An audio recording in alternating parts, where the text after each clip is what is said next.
Hi, I'm State Senator Joe Markley here in the Capitol building. We just finished the joint session on the opening day where the governor gives his address.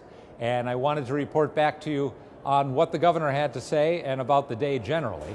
Of course, it's always a day of hoopla and ceremony, pleasant to be part of, I think sometimes a little boring for the onlookers. But the only real meat in the day is the joint session when the governor comes in and tells us a little bit of what he has in mind in terms of proposals. It was an interesting speech, I thought, a short speech. And one of the first things the governor said was he talked about the ways in which our state has been a leader. And let me make a little philosophical point about that. The governor said Connecticut has been a leader in innovation. We've been a leader in the insurance industry, a leader in the development of technology, a leader in the development of medical devices. And he said, under my administration, we have continued to be a leader. We've been a leader in increasing the minimum wage. We've been a leader in paid sick leave. The difference is, it seems like our past and our greatness is based on the leadership that has been provided by the people of Connecticut and by the entrepreneurs of Connecticut. The governor's vision is of a Connecticut that is led by the politicians. And that's not where our greatness has come from. And if we get our greatness back, it's not going to come from the politicians. It's going to come from the people that take initiative, take chances, and make progress. What he did talk about exclusively, really, in his speech was transportation. This is obviously going to be the transportation session. And he talked about a collective vision for transportation, a term that always makes me a little nervous, in part because it overrides our local communities. A transformation of Connecticut's transportation committee system. And he also said, people are going to say we can't afford it. He said we can't afford not to do it. That is a line that every time I hear it, I put my hand on my wallet. Because obviously the money has to be raised to make that happen. The governor talked about doing it by creating a lockbox. I'd almost think that's a term that has been done to death and lost credibility. But once again, we're promised that what we have to develop is a way to collect revenue and reserve it in such a way that it can never be spent for any other purpose.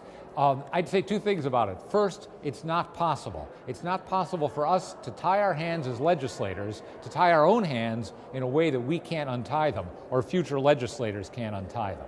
And the second thing I'd say about it is we already have a special transportation fund. We're devoting less than half of that fund to transportation projects.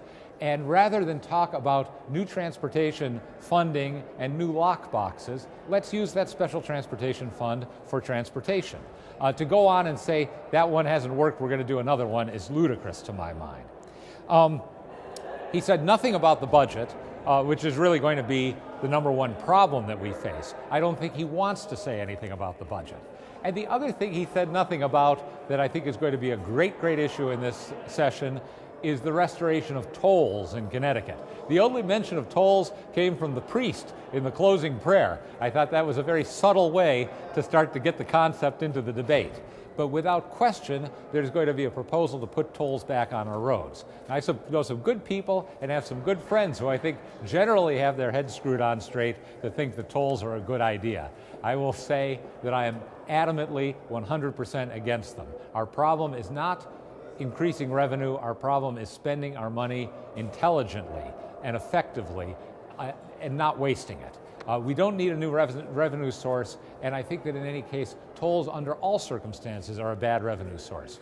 I'll have more to say about that because I know it's going to be discussed at great length, and I will look forward to countering any arguments in favor of tolls that I might hear from my friends out there in TV land. I'll say one last thing about today's session, which is obviously I've delivered my typical critical tirade, and I am capable of being a partisan legislator that has a strong perspective that I want to defend and push forward. But we serve up here as human beings. It makes for a kind of a divided situation because there's what we are and what we feel personally, and then what we believe and we feel that we need to fight for. But it's impossible not to become friends, not only with our allies, but with the people on the other side who are our colleagues, because we work together, just like anybody who works in a workplace. What I will always remember about this day was that Senator Andrew Maynard returned to the chamber. I think to the surprise of virtually everybody who was sitting there. I only knew a minute or two before he walked in that he was coming in. And Senator Maynard, who sits just 2 seats away from me, is really, in my experience, a true gentleman, a very intelligent and interesting man that I've enjoyed conversations that have nothing to do with politics great length with on many occasions. And to see him walk back in, which I have to say after a terrible fall that he took some months ago, was something that I didn't expect today, and I'm not sure I expected ever to have happen.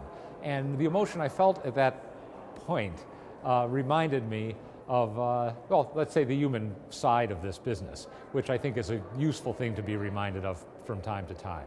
So I will be back to you perhaps as soon as next week with an update of things as they go forward. The next week, we're going to start the organizational meetings for committees. Nothing too dramatic is going to happen until the governor delivers his budget speech, which will be about a month from now. So in the meantime, thank you for your attention, and I look forward to coming to you again.